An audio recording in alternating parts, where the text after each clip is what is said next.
We're a better community when we're supportive of one another, when we help each other, when we take time to recognize one another. The basketball world is mourning the loss of a true legend, Lenny Wilkens, one of the game's most respected and accomplished figures, who passed away at the age of 88. His journey wasn't just about victories or championships. It was about quiet leadership, grace under pressure, and the rare ability to inspire greatness in everyone around him. He was a player, a coach, a pioneer, and above all, a man who lived and breathed basketball in its purest form. It's hard to capture what made Lenny Wilkens special because his greatness never came from flash or ego. It came from the calm confidence of a man who understood the game and people on a deeper level. As both a player and a coach, Wilkens earned his place among the most revered figures in NBA history, a name whispered with respect in locker rooms and coaching meetings even decades after his retirement. Lenny Wilkens' story began in Brooklyn's Bedford-Stuyvesant neighborhood, a place known for toughness, for heart, for resilience.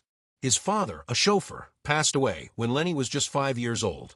His mother worked in a candy factory to make ends meet. Life didn't hand him luxury or opportunity. He built it all, one step at a time.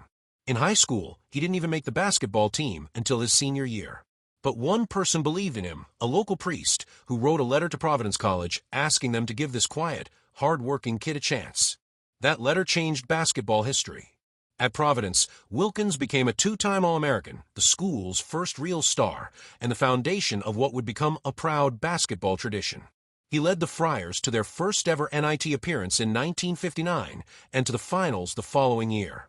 Decades later, Providence retired his number, the first jersey ever to hang in their rafters, and in 2006, he was part of the inaugural class of the College Basketball Hall of Fame. But that was just the beginning. When the St. Louis Hawks drafted Wilkens in 1960, few could have guessed that this slender, left-handed guard barely over 6 feet tall would go on to redefine the point guard position. He wasn't the fastest or the strongest, but he had something better, court vision that bordered on clairvoyance. He saw the game 3 steps ahead of everyone else. Over 15 seasons, Wilkens became a 9-time All-Star, twice leading the league in assists and ranking among the most dependable playmakers of his generation. In an era dominated by giants like Wilt Chamberlain and Bill Russell, Wilkens found a way to shine through intelligence and grace. His passes seemed to know where his teammates would be before they did. He didn't yell, didn't showboat. He led through presence. That quiet style carried him into coaching, where his legend would only grow. In 1969, the Seattle SuperSonics offered Wilkens something unusual, the chance to be a player coach. At first, he wasn't sure. It was rare then, almost unheard of, especially for a black man in a league still finding its balance in a changing America. Everyone always said I was like a coach on the floor, Wilkens once said, so I thought, why not? He accepted the challenge and changed the game forever. In just 3 seasons as a player coach, Wilkens led Seattle to its first winning record in franchise history. But his influence went far beyond the numbers. He brought stability, respect, and belief to a young team still searching for its identity. When he eventually returned to Seattle as full-time coach in 1977, he transformed the franchise into champions. In 1979, under his calm but commanding leadership, the Sonics defeated the Washington Bullets to capture the city's first and only NBA title. That victory remains one of the proudest moments in Seattle's sports history, and it belonged to Wilkens.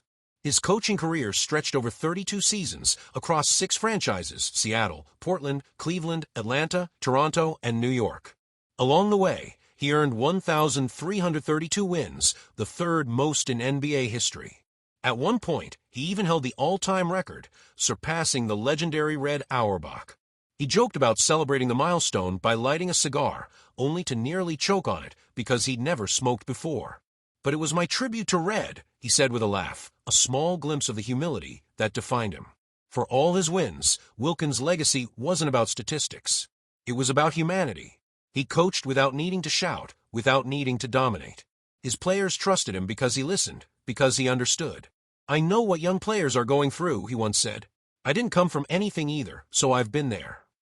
That empathy shaped generations of athletes who would later call him mentor, teacher, even father figure. Former players like Steve Kerr, who spent time under Wilkens in Cleveland, remember him as more than a coach. He was an incredible man, Kerr said. Others echoed that sentiment, describing him as a bridge between eras, someone who represented the sport with dignity and class. NBA Commissioner Adam Silver called him one of the game's most respected ambassadors, honoring his unique achievement of being named among both the 75 greatest players and the 15 greatest coaches in league history. Wilkens' influence wasn't confined to the NBA. He also led Team USA to Olympic gold in 1996, adding yet another chapter to an already historic career. He became one of only 5 people ever inducted into the Naismith Memorial Basketball Hall of Fame as both a player and a coach, joining icons like Bill Russell and John Wooden. Later, he would be inducted a 3rd time as an assistant coach for the fabled 1992 Dream Team. Few in the sport's history have ever reached such heights. And yet, for all the accolades, Lenny Wilkens never sought the spotlight. He built his reputation quietly, with grace and consistency. He didn't need headlines. His work spoke for itself. He wasn't interested in chasing superstars or creating drama. Even if you have a star, he once said, it's important to surround him with the right kind of complementary players. Balance, that was his philosophy. In life, in basketball, in leadership. When you look back at Wilkens' career, you realize something remarkable. He rarely had superstar talent on his teams. He wasn't handed dynasties. He built them, piece by piece, through patience, discipline, and vision. He found ways to make ordinary players believe they could be great, and that belief often made the difference. As the years passed, Wilkens became a living symbol of what coaching was meant to be: steady, wise, endlessly patient.